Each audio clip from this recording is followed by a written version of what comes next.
الحمد للہ وکفا وسلام علی عبادہ الذین اصطفیٰ اما بعد فاعوذ باللہ من الشیطان الرجیم بسم اللہ الرحمن الرحیم ومن احیاها فکأنما احیا الناس جمیعا قال النبی صلی اللہ علیہ وسلم واللہ فی عون العبد ما کان العبد فی عون اخیہ او کما قال علیہ الصلاۃ والسلام سبحان ربک رب العزۃ عما یصفون وسلام علی المرسلین والحمد للہ رب العالمین اللہم صلی علی سیدنا محمد وعلی آل سیدنا محمد وبارک وسلم۔ ہر چیز کا کمال اس کے اوصاف کے اعتبار سے مختلف ہوتا ہے۔ مثال کے طور پر پتھر کا کمال یہ ہے کہ اس کے اندر سختی ہو، برف کا کمال یہ ہے کہ اس کے اندر ٹھنڈک ہو، آگ کے اندر کمال یہ ہے کہ اس کے اندر حرارت ہو، ریشم کا کمال یہ ہے کہ اس کے اندر نرمی ہو۔ اسی طرح ایک سچے اور سچے انسان کا کمال یہ ہے کہ اس انسان کے اندر انسانیت کی خدمت کا جذبہ موجود ہو۔ امام الاولیاء، امام التفسیر حضرت مولانا احمد علی لاہوری رحمۃ اللہ علیہ فرمایا کرتے تھے کہ اگر میں ریلوے اسٹیشن کے پلیٹ فارم پہ کھڑا ہوں، اپنا ایک پاؤں ٹرین کے اندر رکھ چکا ہو اور دوسرا اسٹیشن پہ ہو، اور اس وقت کوئی بندہ مجھ سے آ کے یہ سوال کرے کہ حضرت اس مختصر وقت کے اندر قرآن کا خلاصہ تو بیان کر دے، حضرت مولانا احمد علی لاہوری رحمۃ اللہ علیہ فرمایا کرتے تھے میں اس مختصر وقت میں پورے قرآن کا خلاصہ بیان کر سکتا ہوں۔ تو کسی نے پوچھا حضرت پورے قرآن کا خلاصہ کیا ہے؟ حضرت مولانا احمد علی لاہوری رحمۃ اللہ علیہ نے فرمایا اللہ تعالی کو عبادت کے ذریعے اور محمد الرسول اللہ صلی اللہ علیہ وسلم کو اطاعت کے ذریعے اور مخلوق خدا کو خدمت کے ذریعے خوش کرنا، یہ پورے قرآن کا خلاصہ ہے۔ حضرت عبداللہ بن عمر رضی اللہ تعالی عنہما سے روایت ہے، حضور صلی اللہ علیہ وسلم نے ارشاد فرمایا المسلم اخو المسلم، مسلمان مسلمان کا بھائی ہے، مسلمان اپنے بھائی کے اوپر ظلم نہیں کرتا، اپنے مسلمان بھائی کی مدد کو، ہیلپ کو نہیں چھوڑتا۔ میرے پیغمبر نے فرمایا جب کوئی مسلمان اپنے کسی بھائی کی مدد کے اندر لگا ہوتا ہے، اس وقت تک اللہ بھی اس کی مدد کے اندر لگے ہوتے ہیں، اور جب کوئی مسلمان اپنے کسی مسلمان بھائی کی پریشانی کو دور کرتا ہے تو اللہ تعالیٰ اس کی وجہ سے قیامت کی پریشانیوں میں سے بڑی پریشانی کو دور فرما دیتے ہیں۔ گویا کہ جس انسان کے سینے کے اندر، جس انسان کے دل میں مخلوق خدا کا ترس پایا جائے گا، انسانیت کی خدمت کا جذبہ پایا جائے گا، اس کے ساتھ اللہ کی مدد شامل حال ہوتی ہے۔ وہ جہاں جاتا ہے مخلوق خدا کی خدمت کی بدولت اللہ اس بندے کی مدد فرماتے ہیں۔ میرے محبوب صلی اللہ علیہ وسلم نے ارشاد فرمایا الخلق عیال اللہ، ساری مخلوق اللہ کا کنبہ ہے، یہ اللہ کا پریوار ہے، یہ اللہ کی فیملی ہے، یہ حضور نے فرمایا۔ اور حضور صلی اللہ علیہ وسلم نے ارشاد فرمایا جو اللہ کی مخلوق اللہ کے کنبے کا خیال کرتا ہے، اللہ کے کنبے کے ساتھ بھلائی کا سلوک کرتا ہے، تو یہ بندہ اللہ کی نگاہوں میں محبوب اور پسند ہو جاتا ہے۔ اللہ اس بندے سے محبت فرماتے ہیں۔ اگر دنیا کے اندر کوئی انسان کسی کے بیٹے کے ساتھ بھلائی کا معاملہ کرتا ہے، اسے راحت پہنچاتا ہے، اسے خوشی پہنچاتا ہے، تو والد کے دل کے اندر محبت آ جاتی ہے کہ اس فلاں بندے نے میرے بیٹے کو راحت پہنچائی ہے، میرے بیٹے کو خوشی پہنچائی ہے۔ اگر دنیا کے اندر کسی کی اولاد کے ساتھ محبت کا معاملہ کیا جائے تو بڑے خوش ہو جاتے ہیں۔ اسی طرح جو اللہ کی مخلوق کو راحت پہنچائے گا، اللہ کی مخلوق کو نفع پہنچائے گا، اللہ کی مخلوق کو خوشی پہنچائے گا، رب ذوالجلال اس بندے کو اپنے پسندیدہ لوگوں میں شامل فرمائیں گے۔ لب لباب اور نچوڑ یہ ہے، جو انسان یہ چاہتا ہے کہ اللہ مجھ سے جلدی راضی ہو جائے، وہ اللہ تعالی کو مخلوق خدا کی خدمت کے ذریعے راضی کر سکتا ہے۔ جتنا اللہ کے بندوں کی خدمت کرے گا اتنا اللہ کی رضا جلدی نصیب ہوگی۔ دین اسلام کے اندر عظیم نیکیوں میں سے، بڑی نیکیوں میں سے ایک بہت بڑی نیکی بیمار کا علاج کرنا، یا بیمار کے علاج کے اندر مالی معاونت کرنا، مالی تعاون کرنا، مالی ہیلپ کرنا، یہ بہت بڑی نیکی ہے۔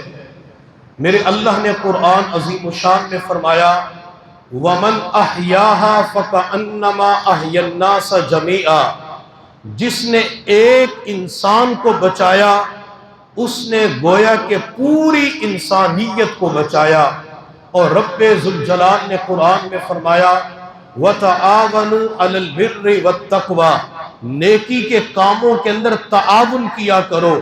اگر آج کے دور میں کوئی بندہ بیمار کا علاج کر دیتا ہے، یا علاج خود تو کر نہیں سکتا، ڈاکٹر بھی نہیں ہے، اسے علاج کا طریقہ بھی نہیں آتا، لیکن اس کے علاج کے اندر تعاون کر دیتا ہے، یا اس کی دوائیوں کا انتظام کر دیتا ہے، یا اس کے لیے ڈاکٹر کا انتظام کر دیتا ہے، یا اس کے لیے ہسپتال کا انتظام کر دیتا ہے، یا اس کے لیے ڈسپینسری کا انتظام کر دیتا ہے، تاکہ اس بندے کو شفا مل جائے، اس بندے کو صحت مل جائے۔ یہ دین اسلام کے اندر نیکیوں میں سے بڑی نیکی ہے۔ میرے محبوب صلی اللہ علیہ وسلم نے ارشاد فرمایا جب تک بندہ اللہ کی مخلوق کی مدد کرتا رہتا ہے تو اللہ بھی اپنے اس بندے کی مدد فرماتے ہیں۔ یہ میری بات نہیں، میرے استاد اور پیر کی بات نہیں، بلکہ حضور کی بات ہے۔ جو اللہ کی مخلوق کی مدد کرے گا اللہ بھی اس بندے کی مدد فرمائیں گے۔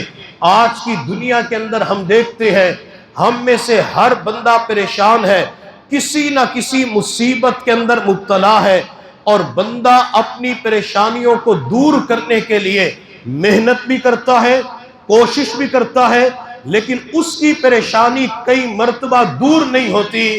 میں قربان جاؤں حضور صلی اللہ علیہ وسلم پر، میرے پیغمبر نے ایک نسخہ بتلایا ہے جو پریشانیوں کا بہترین علاج ہے۔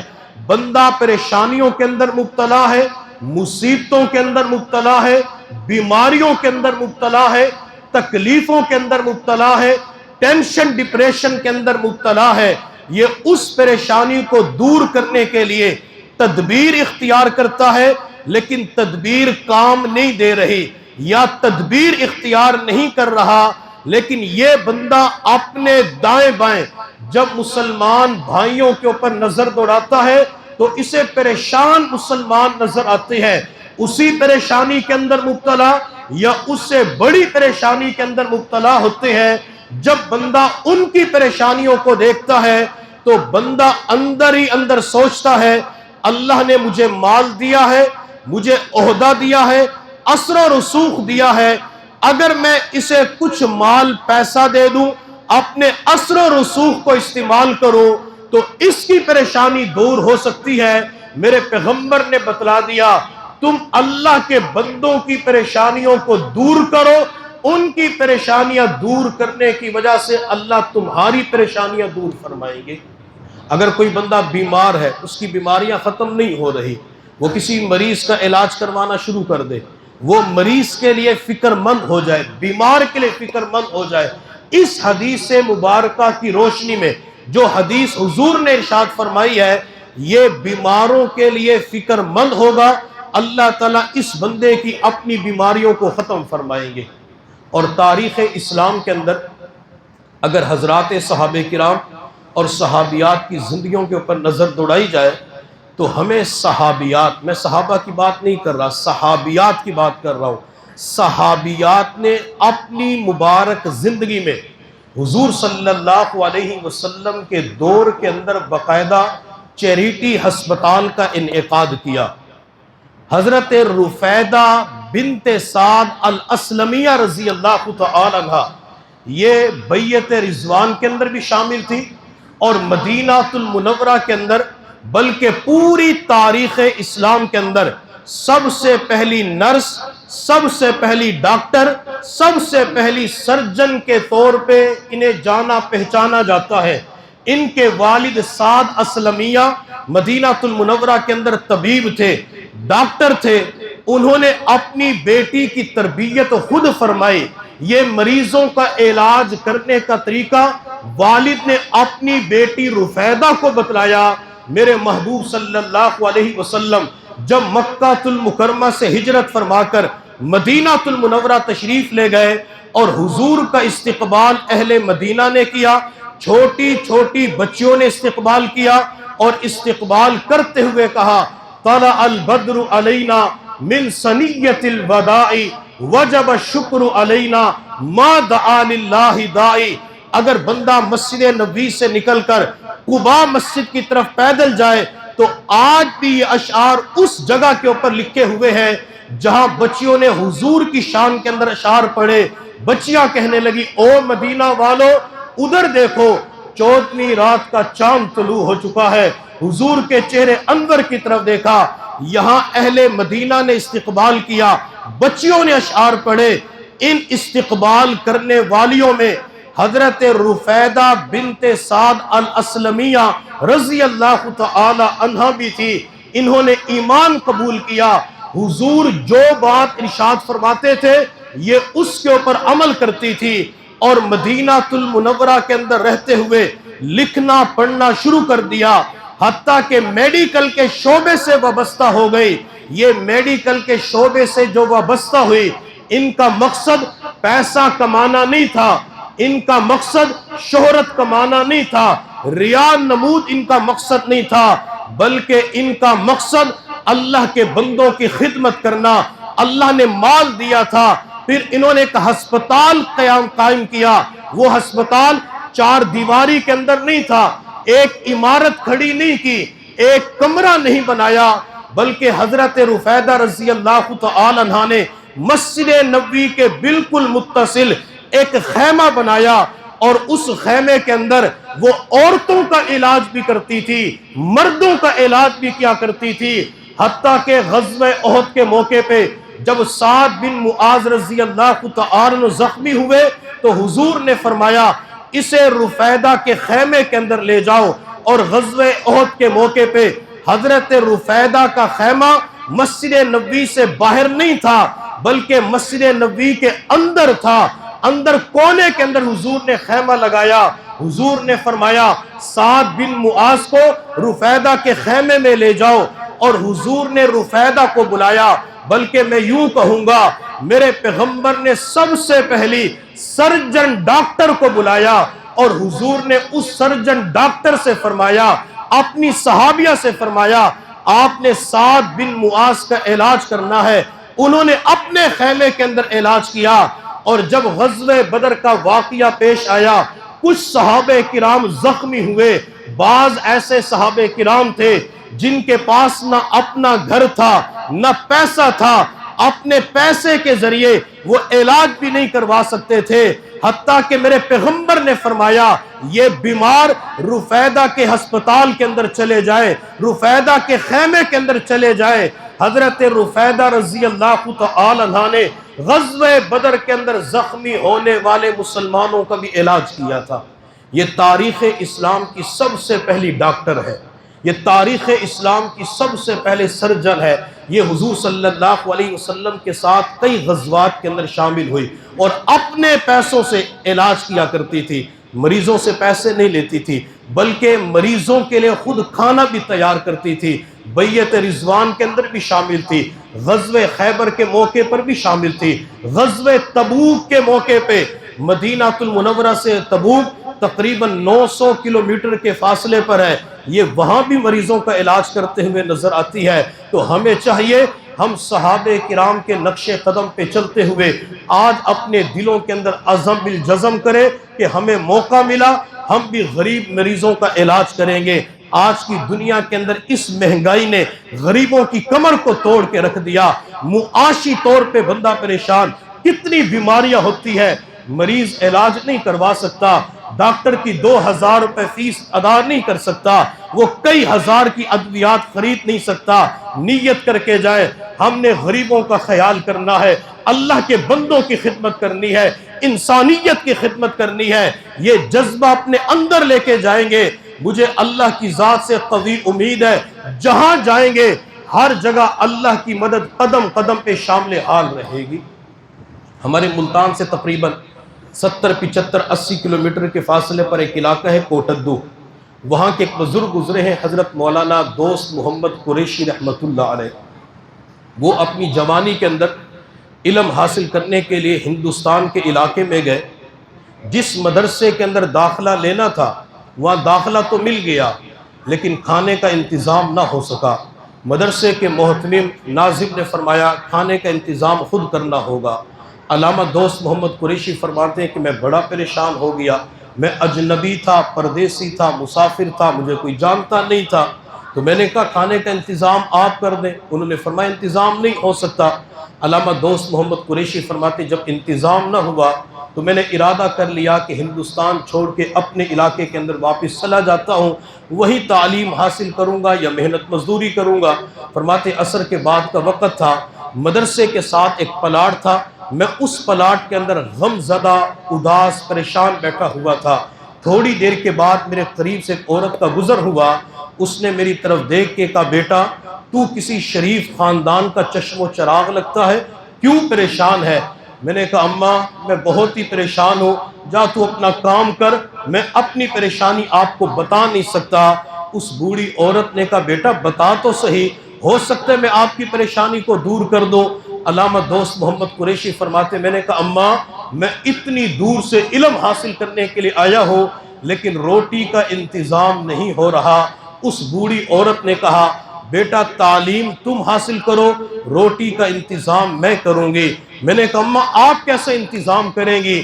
اس بوڑھی عورت نے کہا بیٹا میں بیوہ عورت ہوں, اولاد میری ہے نہیں, میں لوگوں کے گھروں میں کام کرتی ہوں, مجھے صبح کے وقت بھی 2 چپاتیاں ملتی ہیں, شام کے وقت بھی 2 چپاتیاں ملتی ہیں. چپاتی روٹی کو کہا جاتا ہے, 2 روٹی ملتی ہے, ایک روٹی میں کھاؤں گی اور ایک روٹی آپ کو دیا کروں گی.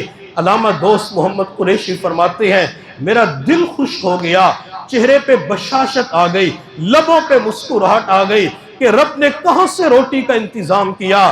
علامہ دوست محمد قریشی فرماتے ہیں مجھے انتظار نہیں کرنا پڑتا تھا, وہ بوڑھی عورت روزانہ مدرسے کے دروازے پہ پہنچ جاتی, وہ میرا انتظار کرتی تھی.